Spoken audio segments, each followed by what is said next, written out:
Bonjour mon frère, bonjour ma soeur. Aujourd'hui, 29 février. Peut-être aujourd'hui vous êtes en train d'écouter ce 29 février alors que nous sommes le 28 février et vous vous dites mais comment ça se fait qu'ils ont fait 28 et 29? On aime travailler dans le champ de la guérison, mon épouse et moi. Je crois que vous le voyez, n'est-ce pas? Alléluia. Et donc nous avons pensé à ces années où il y aurait le 29 février, donc c'est tous les 4 ans. Donc tous les 4 ans, il y a le 29 février. Et donc nous ne voulons pas que durant les 3 années, vous ayez le 28 février, et puis la 4e année, qu'est-ce qui va se passer? Il y aura le 29 février et il n'y aura aucune méditation. Non. Nous refusons. Nous refusons de vous laisser un seul jour sans proclamer la foi dans votre vie. Amen. Parce que ça va vite de s'éteindre. Ça va vite, on l'a vu hier. N'éteignez pas la foi. Et si on reste un jour, il y a danger. Même un jour, il y a danger. C'est les violents qui s'emparent du royaume de Dieu. N'oubliez pas, mon frère, ma soeur. Donc, même si aujourd'hui c'est le 28 février, c'est pas grave, tu as une double portion de bénédiction, comme avec Élisée, au nom de Jésus. Amen. Donc voilà, le 29 février, le texte de la méditation d'aujourd'hui se trouve dans 2 Corinthiens chapitre 5, verset 17. Si quelqu'un est en Christ, il est une nouvelle créature, les choses anciennes sont passées, voici toutes choses sont devenues nouvelles. Le titre de la méditation d'aujourd'hui, nous sommes morts à notre ancienne nature. À la nouvelle naissance, nous mourûmes à notre ancienne nature. Nous mourûmes à nos maladies et nous ressuscitâmes dans l'abondance de la vie, délivrés de nos péchés et de nos maladies. Regardez un petit peu ce témoignage. Un jour, je lisais le sermon d'un pasteur de l'église méthodiste dans laquelle il partageait l'histoire suivante. J'étais adonné au tabac. Je me trouvais dans une grande ville à une conférence méthodiste et voulais une cigarette. Je me suis donc glissé dans une ruelle derrière pour en fumer une. Si un des autres pasteurs m'aurait vu, il aurait été excommunié. Après, je me suis senti si condamné que j'ai avoué au Seigneur. Seigneur, j'ai fait de mon mieux. Je sais que je n'ai pas besoin de cela et que je ne devrais pas être lié par quoi que ce soit. Et pourtant, je suis asservi. J'ai prié et jeûné, parfois pendant 2 semaines, et pourtant j'y cède de nouveau. Ensuite, j'ai entendu dire le Seigneur, « Voilà le problème. Tu as essayé de le faire par ta propre force. Ne sais-tu pas que j'étais délivré de tout esclavage au calvaire ?» En fait, répliquai-je, « Tu l'as fait. Merci Seigneur, je suis délivré. » À partir de ce jour-là, il ne désira plus jamais de cigarette.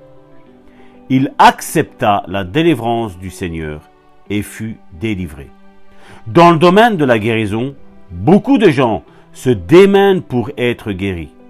Ils ne se rendent pas compte que Jésus les délivra de toute maladie et de toute infirmité au calvaire, et que tout ce qu'il faut faire, c'est l'accepter et remercier Dieu.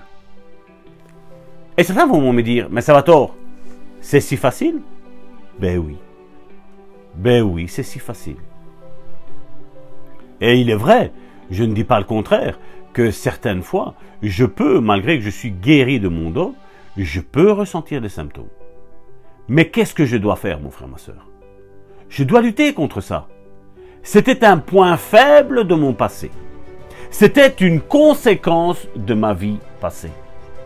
Mais qu'est-ce que je dois faire, mon frère, ma soeur? C'est persister que Dieu m'a guéri. Même si ça fait de nombreuses années que je suis guéri et que de temps à autre j'ai ces douleurs qui reviennent, je dois confesser que Jésus-Christ m'a guéri. Point. Et ce n'est pas négociable. Et même quand j'ai mal, je proclame que je suis guéri par les meurtrissures de Jésus-Christ. Et c'est tout. C'est si simple, et malheureusement pour nos petites têtes, c'est si difficile, n'est-ce pas? Alors, nous avons besoin d'une bonne déclaration. Mon frère, ma sœur, demain nous serons le 1er mars, ce qui veut dire que nous allons approcher du printemps. Je prie de tout cœur que le printemps soit anticipé dans ta vie et dans notre vie et que nous entrions tous dans les plans et les désirs de Dieu pour notre vie. Au nom de Jésus-Christ, soyez bénis. Amen, amen. La parole nous dit que si quelqu'un est en Christ, il est une nouvelle créature et que les choses anciennes sont passées. Voici, toutes choses sont devenues nouvelles. Toutes choses sont devenues nouvelles. Et nous voulons que ces choses soient effectives dans notre vie. C'est pourquoi nous allons nous aligner avec cette parole qui nous a été dite aujourd'hui et nous allons la recevoir pleinement dans notre cœur en disant merci Père de m'avoir délivré de toute maladie, de toute infirmité au calvaire. Je l'accepte et je t'en remercie. Et comme le pasteur le disait, c'est si facile. Si facile. Et je sais que beaucoup, nombreux sont parmi vous qui vous dites, ils disent que c'est facile, mais c'est si difficile. J'aimerais simplement faire une relation avec la parole de Dieu. Vous savez combien j'aime la parole de Dieu. Et la parole de Dieu a la solution pour toutes nos questions. Il y a des exemples dans la parole de Dieu qui nous ramènent droit dans toute la vérité. Tous ces exemples sont mis pour que nous puissions accepter la vérité de la parole de Dieu, la véracité. Et cette déclaration, pourtant c'est si facile, m'a fait penser à l'histoire de Naaman. Naaman, cet officier qui était atteint de la lèpre et dont la petite esclave lui avait dit qu'il y avait un homme de Dieu qui pourrait l'aider à guérir de cette lèpre. Il a suivi les conseils de cette jeune fille. Il est allé trouver l'homme de Dieu. Et l'homme de Dieu lui a dit « Plonge-toi 7 fois dans le fleuve et tu seras guéri. Tu seras assaini. Ta peau deviendra comme celle d'un enfant. » Et Naaman, l'officier, cette personne qui avait tant de responsabilités, n'arrivait pas à concevoir dans son esprit que la chose était si facile à faire. Il n'a pas reçu cette parole comme la vérité. Et il a commencé à se rebeller en disant « Mais est-ce possible que juste en me plongeant 7 fois dans ce fleuve, je serai guéri ?»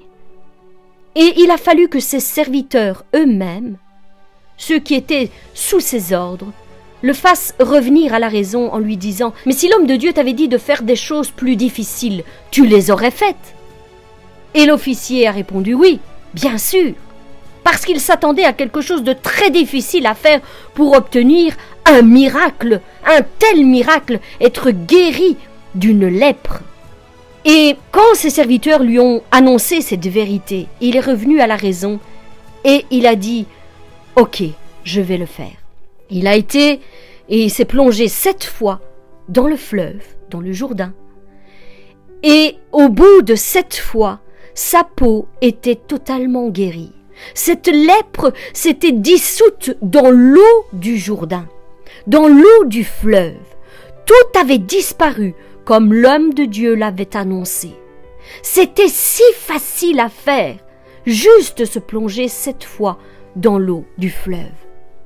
Et aujourd'hui, mon frère, ma sœur, nous sommes ici, assemblés ce matin pour vous dire, mon mari et moi, que c'est si facile de s'emparer de sa guérison. Il suffit de croire à cette parole qui nous est annoncée. Par les meurtrissures de Jésus-Christ, tu as été guéri. Accepte cette vérité, tout simplement dans ton esprit, et tu la verras se matérialiser dans ton corps. Quelle que soit la gravité de ta maladie, elle disparaîtra. Comme la lèpre s'est dissoute dans le fleuve pour cet officier Naaman, et bien de même, ta maladie va se dissoudre par le sang de Jésus-Christ qui a été versé sur la croix pour toutes nos maladies et nos infirmités. Elle se dissoudra et elle ne sera plus visible dans ton corps. Reçois ta guérison au nom puissant de Jésus-Christ, accepte-la dans ton âme, dans ton esprit, et sois guéri. Au nom de Jésus, je vous souhaite une excellente journée, soyez bénis et à demain.